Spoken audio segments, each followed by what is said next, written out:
Hello dear students, welcome back to organized knowledge channel. आज की जो वीडियो है उसमें हम डिस्कस करेंगे worksheet number 50 for class 10th।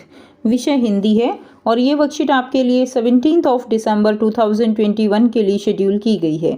आज की जो वर्कशीट है प्यारे बच्चों, इसमें हम जो हमारी कविता थी उत्साह, उसी को आगे कंटिन्यू करेंगे। और इस वर्कशीट के जो कवि थे वो थे सूर्यकांत त्रिपाठी निराला जी।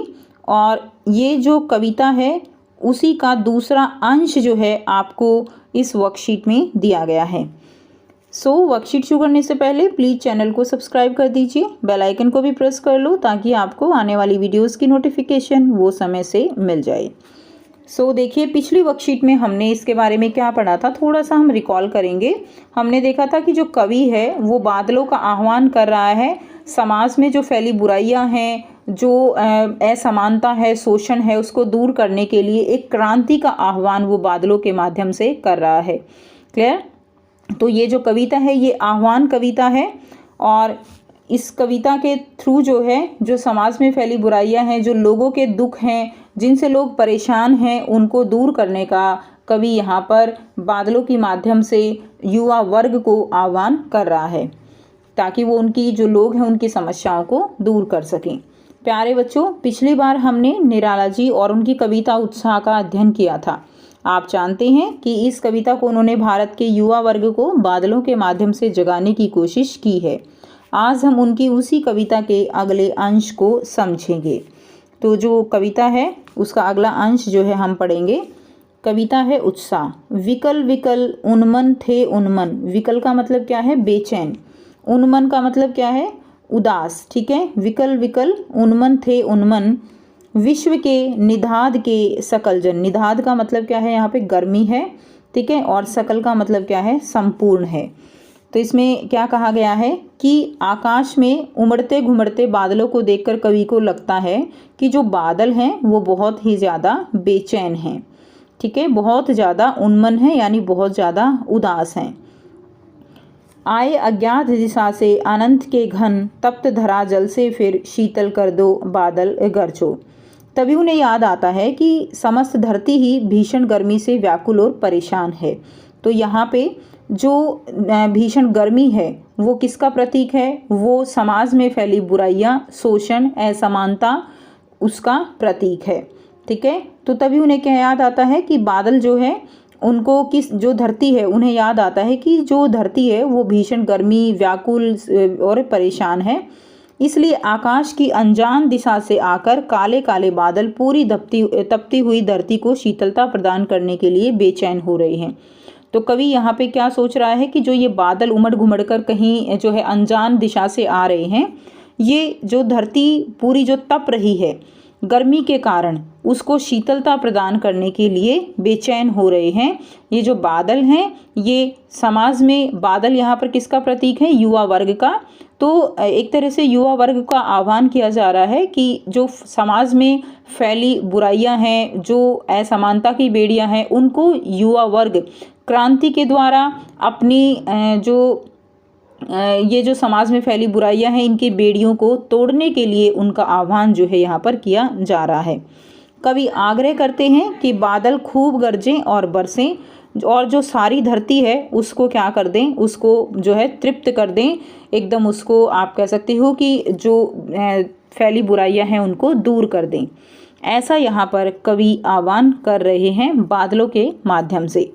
अब यहाँ पर शब्दार्थ दिए गए हैं। देखिए, विकल का मतलब क्या है? बेचैन।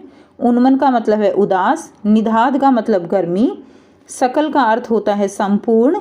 अनंत का मतलब सीमाहीन और तप्त का अर्थ है गर्म। ठीक है, उसके बाद नेक्स्ट देखिए, नोट दिया गया है। जब किसी प्राकृतिक वस्तु का वर्णन इस तरह से किया जाता है कि जैसे वह मानव हो, तो वहाँ पर मानवीकरण अलंकार होता है। तो यहाँ पर भी मानवीकरण अलंकार है क्योंकि बादलों का जो वर्णन है वो युवा वर्ग के लिए किया गया है।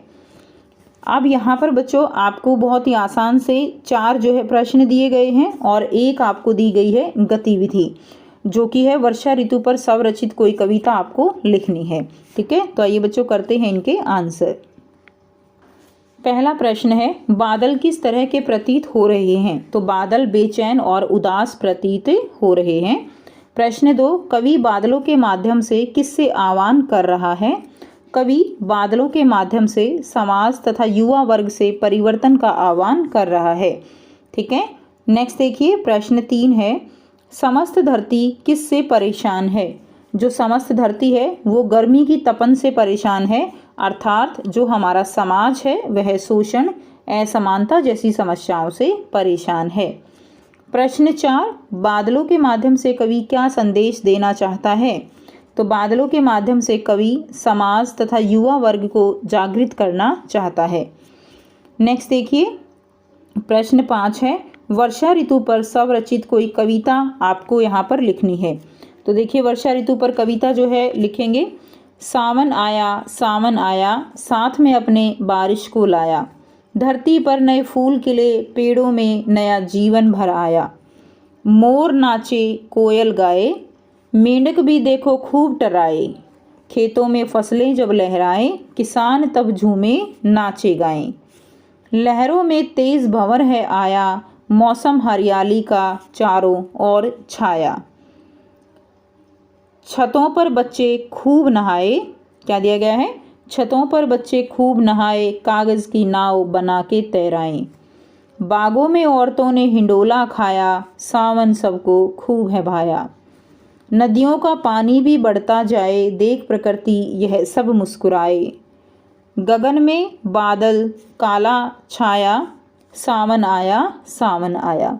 तो ये जो कविता है ये आप अपनी कॉपी में लिख देंगे, या अगर आपके पास आप जो है कविता लिख सकते हो तो अपनी कविता बनाकर आप कोशिश ज़रूर कीजिएगा।